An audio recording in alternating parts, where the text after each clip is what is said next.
বন্ধুরা সবাই কেমন আছেন? আশা করি ভালো আছেন। তো আলহামদুলিল্লাহ আমিও ভালো আছি। তো আজকে দেখো আমার ফার্মের মুরগিগুলো 6 দিন হলো।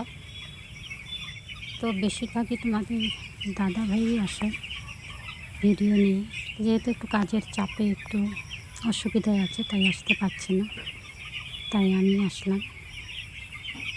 1 থেকে 6 দিন বয়স আজকে আমাদের। তো 1 থেকে 6 দিন পর্যন্ত আমি কী কী ঔষধ এই ফার্মে দেওয়া হলো সেগুলো নিয়ে আলোচনা করব। যখন বাচ্চাটা ঢোকার পরেই আমরা গুড় আর জল দিই। সেটা যেহেতু সন্ধ্যার দিকে ঢোকে, তো সারা রাত গুড় জলই খেয়েছিল। তারপরের দিন থেকে একটু ভিটামিন আর রাতে অ্যান্টিবায়োটিক দিয়েছিলাম, আর দুপুরে গুড় জলই দিয়েছিলাম। তো এরকম করে 3 দিন গেছে।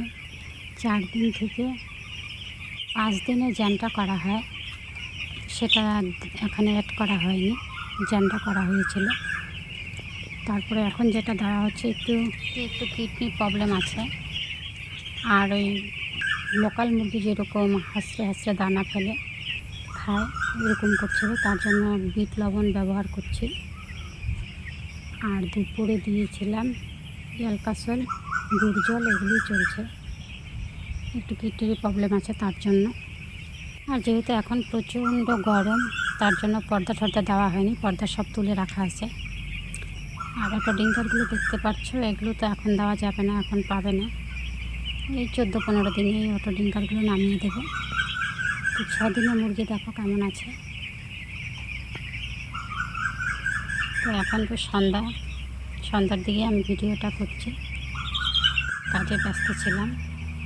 তো এখন রাতে জল দিব, তুতে ভিনেগার মিশ্রণ একটা করানো আছে, সেটাকে রাতে দেব।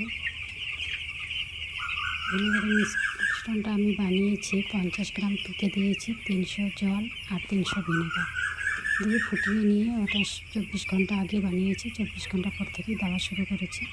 তো আজকে রাতে, কালকে রাতে দিয়েছি, আজকে রাতে দেবো 3 দিন, আর কাল পরশু দিন দেবো শেষ। এই কলাই থাকলে সেটা কেটে যাবে। আর যে ভুসিগুলো দেখতে পাচ্ছ, এগুলো হচ্ছে ধানের ভুসি। এগুলোতে 12 দিন রাখবো ধানের ভুসিতে। 12 দিন পরে কাঠের ভুসির সঙ্গে মিশিয়ে দেবো। শুধু কাঠের ভুসি দেবো না, ধুলো হয়ে গেলে আবার সাউন্ড চলে আসবে।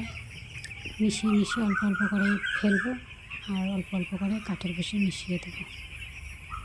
পাখিগুলো কেমন আছে দেখে কমেন্ট করে জানাবেন। তোমরা জানো আমার এখানে 2টো শেড। তো 2টো শেডে এবার মুরগি ওঠানো হয়নি, একটা শেডেই ওঠানো হয়েছে। যেহেতু এখন বর্ষার সিজন, খুব চাপ হয়ে যায় 2টো শেডে এঘর ওঘর করতে, অসুবিধা হয়। তার জন্য এই 2টো লোট একটা ঘরেই চাষ করবে, 2টো ঘরে নেবে না। ওরা আবার বর্ষাটা কেটে গেলে তখন 2টো ঘরেই মুরগি তুলবে। তো আজকে এ পর্যন্তই। তো আমার ভিডিও ভালো লাগলে লাইক, কমেন্ট, শেয়ার করবেন। তো সবাই ভালো থাকবেন। এখানে ভিডিওটা শেষ করছি।